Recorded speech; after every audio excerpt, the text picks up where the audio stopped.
It's week 9 of the NFL, and today's clash of conferences is just moments away. It's the Broncos and the reigning NFC champs, and it comes your way next on Madden Football.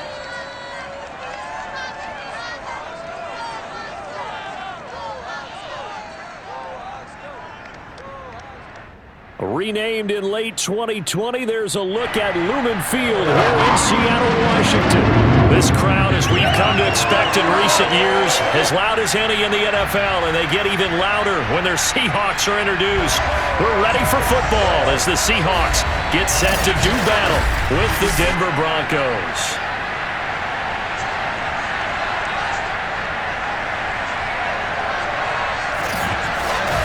With Charles Davis, I'm Brandon Gaudin. Charles, you look at this Seahawks team as they get ready here.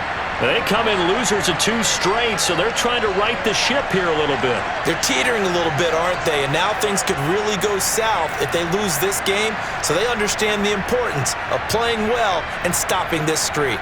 Meanwhile, for the visiting Broncos, they were winners last time out, so they'll be looking, Charles, to make it 2 in a row. And what I enjoyed when I watched their game tape and their victory last week is they put it together in every phase. Good offense, good defense, and some key plays on special teams. Let's see if they can get that second win in a row.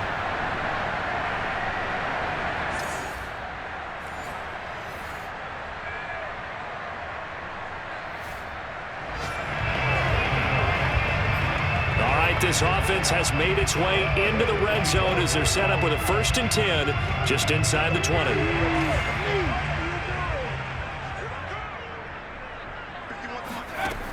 Now on 1st down, he'll drop to throw it.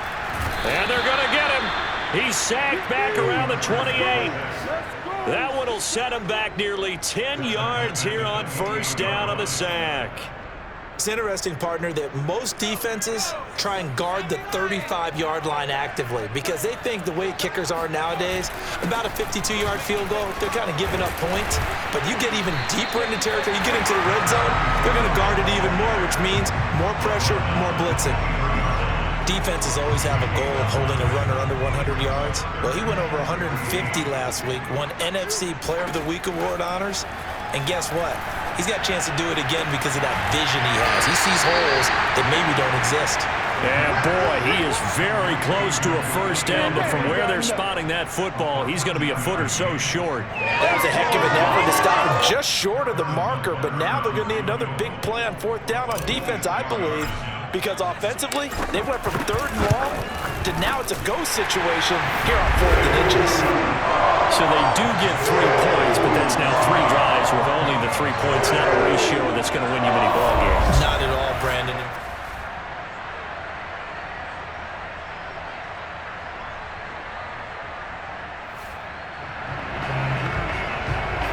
This defense very much with their backs against the wall now. Let's see how they defend this 1st and goal from the 2.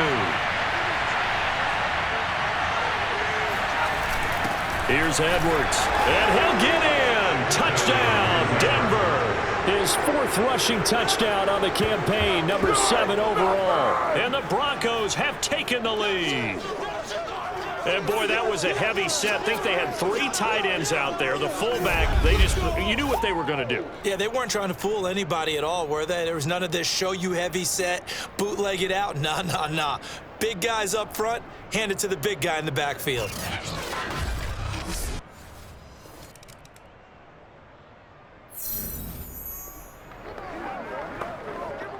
Time to get you back live again. This offense in the red zone as they've got it 1st and 10 at the 17-yard line.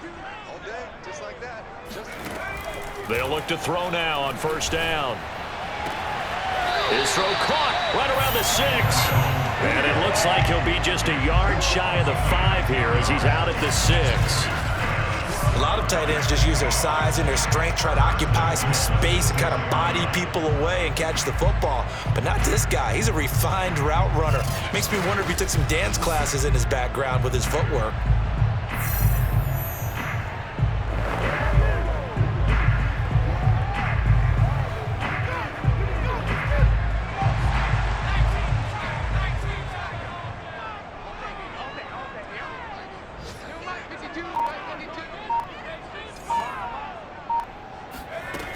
They'll look to throw here. And he's got it. Caught in the end zone for the Seahawks touchdown. Dwayne Eskridge, his second touchdown on the season. And the Seahawks are going to retake the lead. They went empty backfield, all their weapons out wide, so there really was no secret here to what they were going to do. No secret, but they still had to execute it, and they still had to protect the guy throwing the ball, because oftentimes when you empty the backfield,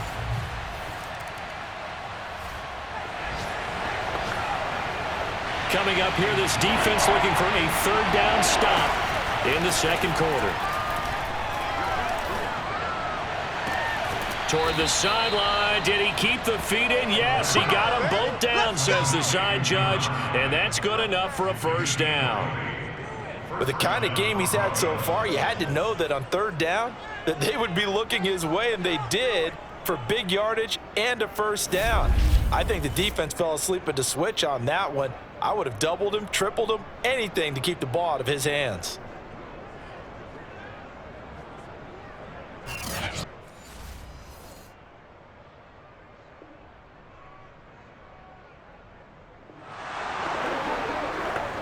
So it's third down, ball inside the red zone, and his defense looking to get the stop they need. They'll stick with the passing game as he looks to throw. And he's got it. Touchdown, Broncos. A great effort there. His first touchdown on the year. And the Broncos have once again taken the lead. CD for them, this has just been an offensive explosion here in the second quarter. Yeah, held scoreless in the first quarter. Now they find the end zone again here in the second. Sometimes you just have to have some patience. A lot of people think it's always an adjustment and you have to change what you're doing. Sometimes you just have to do your...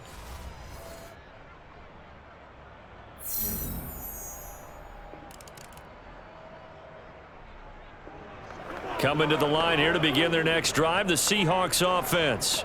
And with them trailing, there is still enough time to try to string a few plays together, maybe get into field goal range.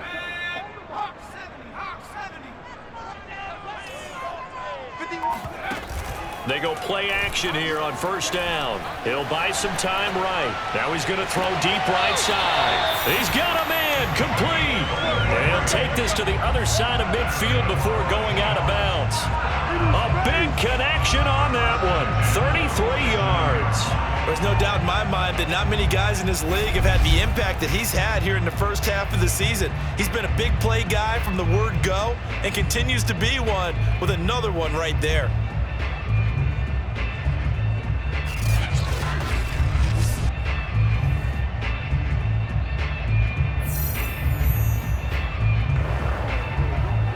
So the line of scrimmage moves all the way across the 50 now as they come up 1st and 10. Now back to throw. He's going to let it go again. And it is incomplete. Good positioning there downfield to break that one up. Well, the incompletion, yes, but maybe here not the worst thing in the world? No, not on 1st and 10. It actually gives them a chance to regroup, relax just a little bit. They huddle up, talk it over. Then they get a chance to continue their drive. Got a man, and he hits him in stride. Now the Seahawks going to use the first of their timeouts as they'll stop it with 27 seconds remaining here in the second quarter.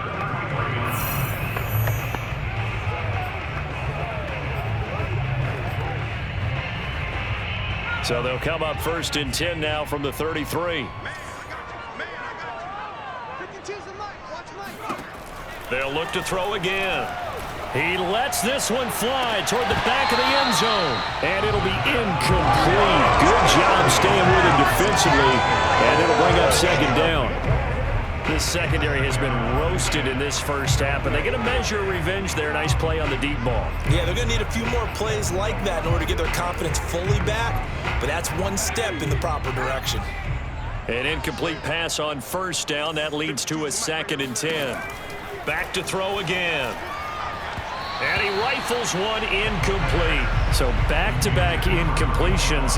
Third down here and 10, but you're still in field goal range. And that's the thing to keep in mind. They're in field goal range. So now you don't take any unnecessary risks, but you try and find a way to get back to what you were doing earlier in the drive in order to finish this one off. On third down, he'll drop to throw. He's going to let this go. Back of the end zone. And this will be caught by Metcalf for a Seahawk touchdown. DK Metcalf as the first half is winding down. And the Seahawks have taken the lead here in the final stages of this first half. That could be an important swing right there. Touchdown in the final minute of the half to take the lead. And I like the point you just made there. Could be an important swing because now that they have the lead, if they can carry that into the locker room at the half.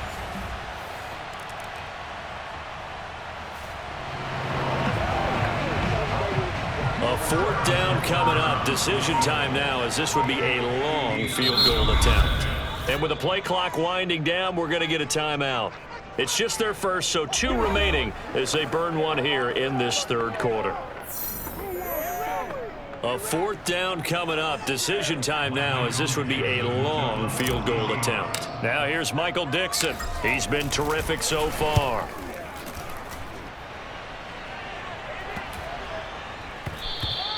And this one hits at the 3 and then bounds into the end zone for a touchback. So now a look at the Broncos as they head back out there for their first possession of the second half. And their defense did its job by forcing the punt to start things out, and now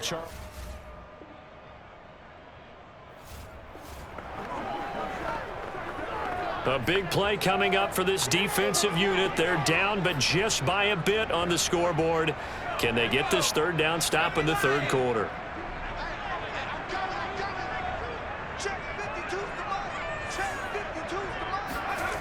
He'll look to throw. He's got a man. It's his tight end. That's complete. and he is going to have a Seahawks first down as they're able to get the third down conversion. And that's well executed there on third down, and I love the confidence that they had to let their tight end try and find some space in the middle of the field, right in their quarterback's line of vision. And QBs love to make that easy throw, and they hooked up there for a first down.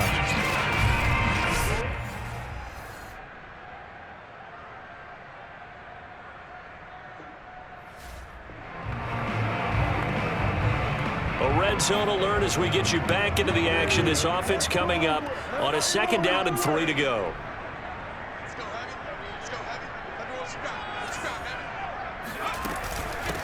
And here's a handoff out of the gun. And he's able to work it here to the 8-yard line. 77 yards for him on the ground now on 18 carries.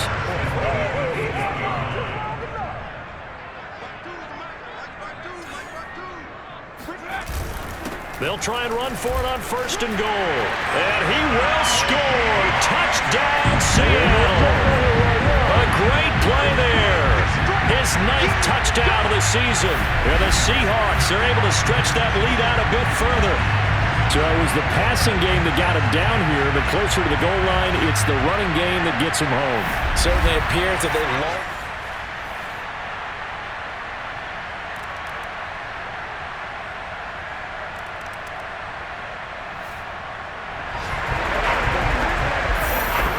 Developing situation here. Following the interception, a golden chance for points as the offense is back out there with a first and goal to go. Back to throw. And he's got his man in stride. Complete. Touchdown, Seahawks. A great effort there. His 9th touchdown of the season. And the Seahawks capitalize on this short field as they take it in for 6. We talk so often about how hard it is to win in the NFL.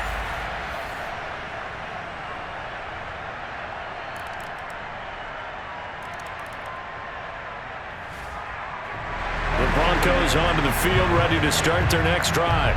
Well, they were good last time out with a touchdown drive. This go-around, it's not going to be very easy starting from inside their own 5. But they shouldn't be daunted by it. You work on this the entire offseason. You work on it in practice. It's called coming out session. Start the ball inside the 5, start on the 5, on the 10. They should be ready to go. And he's brought down, but not before they get it across the 20-yard line.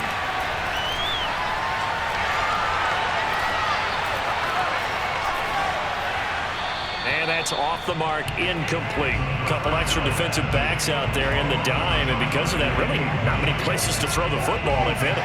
And typically, what would you want to do against that dime? Run the football. You want to run the ball, but you can't do it in this situation. Not nearly enough time on the clock. You having to really navigate against a tough defense presented against you. They try to throw on second down, but this one is incomplete.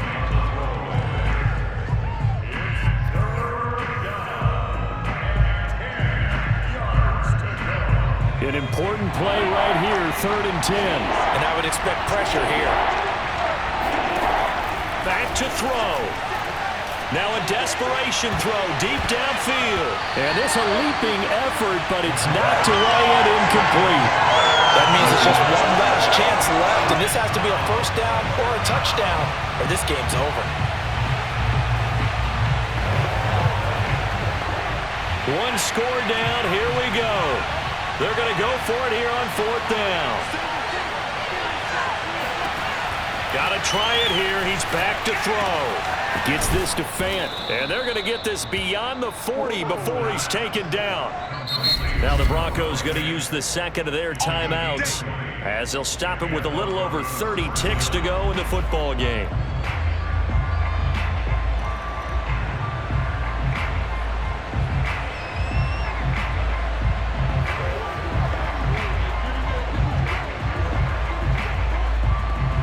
Two first downs have them up to the 41 now for 1st and 10. Back to throw.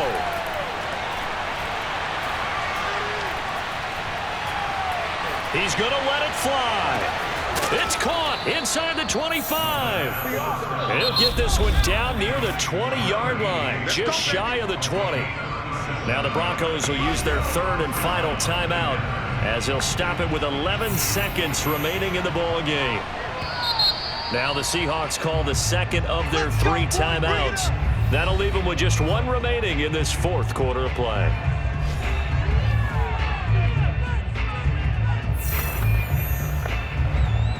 A field goal try forthcoming now for the Broncos. This to potentially send us to overtime. And his kick is good. And they will tie this game here in the final seconds. Well, he was a spectator for much of this game. This is his first field goal opportunity.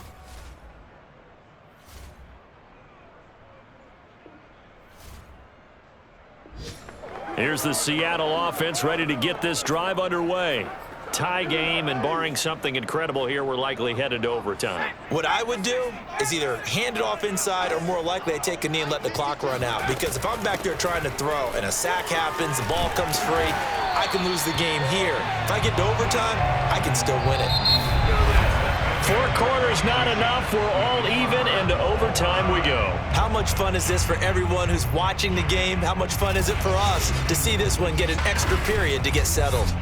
And here in overtime, if the team that receives the ball scores a touchdown, it's over. If they don't, we can still have some more football. That's exactly right. If they go down and kick a field goal, the other team gets a possession to either match it or score a touchdown to win the ball game. If both teams kick field goals, the next team to score wins. But if the receiving team throws a pick six or fumbles the ball and it gets picked up by the defense and they score, the game is over at that point.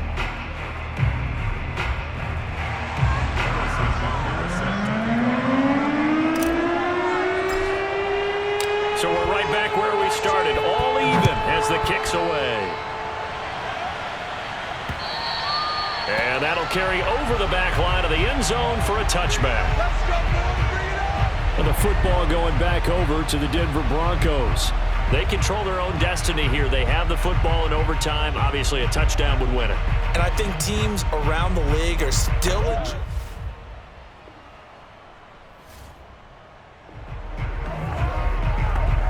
a lot on the line in this situation. In overtime, 3rd down.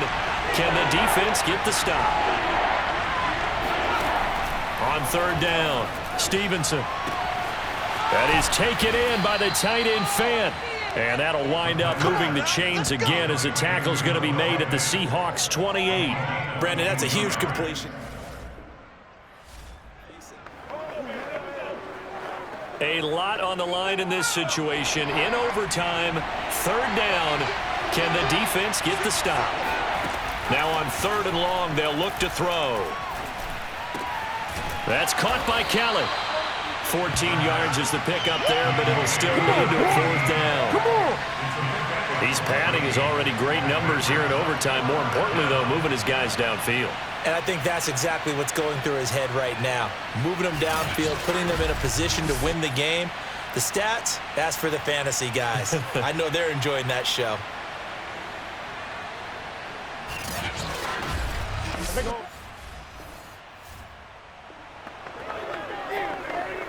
So the field goal unit is on the field as this is a big spot right here. Oh, they pitch to the tight end. It's a fake. They pass up the 3, fake it. It doesn't work. And the Seahawks are going to take over the football. There again is the running back as he trots onto the field. And in the early going, the running game, as we see the numbers, it just wasn't on point. Well, now it's got...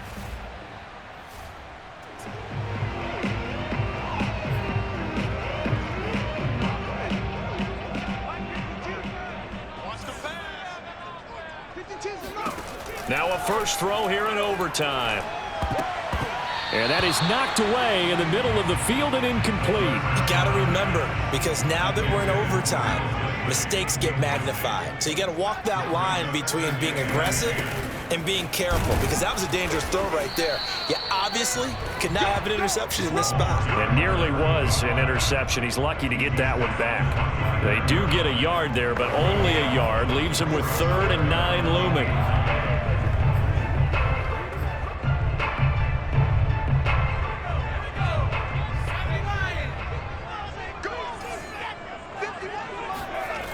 Looking to throw. Oh, and it's intercepted. Picked off at the 38. Unable to corral him. He fights through. And he's going to return it to the 21-yard line. So we will see yet another. A lot of scoring. There's no doubt about that in this one, Charles. Points, they were not at a premium. They were pretty easy to come by. They were, but it was fun, wasn't it? Because both teams finding ways to click. And you know people who love this game, they also love baseball games that are 14-11 with 3 or 4 home runs mixed in. So for Denver, they inch closer to respectability now at 3-6 on the year. And another road date awaits them next week as their opponents will be the Los Angeles Chargers. Meanwhile, for Seattle, they drop back to 500 now at 4 up and 4 down. And they will try to get back in the swing of things next week on the road.